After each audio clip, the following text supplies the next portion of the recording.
Aaron Taylor Johnson, who's the star of Kraven the Hunter, recently gave an interview that might be the most delusional thing I've ever heard, and we have to talk about that. Hi y'all, SnarkyJay cosplay here. As maybe like a dozen of you know, Kraven the Hunter is set to release just after the summer on August 30th, and of course that is Sony's latest Spider-Man villain without Spider-Man movies, and after the success of Madam Web, or lack thereof, I probably would have just buried Kraven the Hunter if I were them, but also they're probably banking on the fact that Aaron Taylor Johnson is absolutely yummalicious, and that probably means that at least a few hundred people are gonna go watch it just to see him. Could it be me?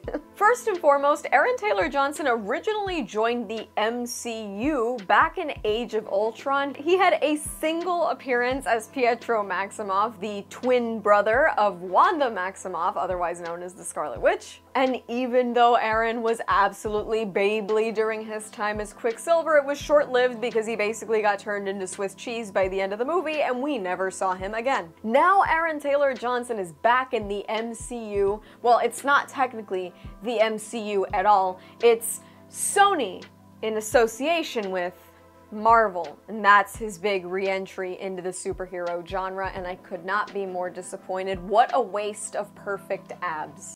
Stop it.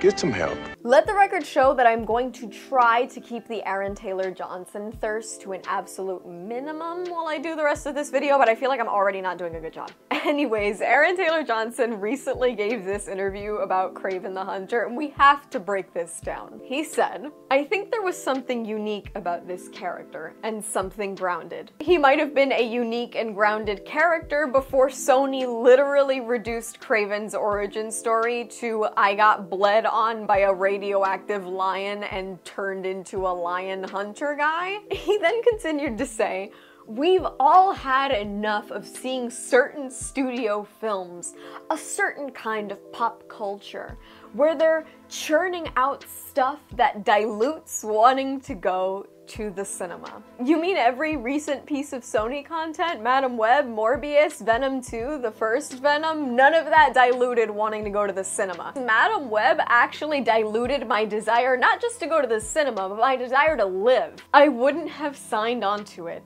if I felt there wasn't something to really bring to life with this character. I'm sure this character can be brought to life, just not brought to life by Sony, who doesn't know how to write anything related to Spider-Man. Then he added, "Taking on a Sony/Marvel movie is a different challenge altogether." As in, back in the day when you took on just a Marvel movie, even if it was sort of subpar like Age of Ultron, you were still part of something that was going to be critically acclaimed, hyped up by fans, and really well received in the box office, so it was gonna look good on your resume. And being part of a Sony Marvel movie is something you kind of want to just white out for the next 15 years. Just ask Dakota Johnson. There's the story, the character, the role, that's one thing. But when you also step into a world where you're dealing with a studio and a franchise, or possible franchises, though let's not get ahead of ourselves, they're not even tying in Spider-Man, babe. There isn't gonna be a franchise. There isn't even gonna be a certified fresh on Rotten Tomatoes. Look,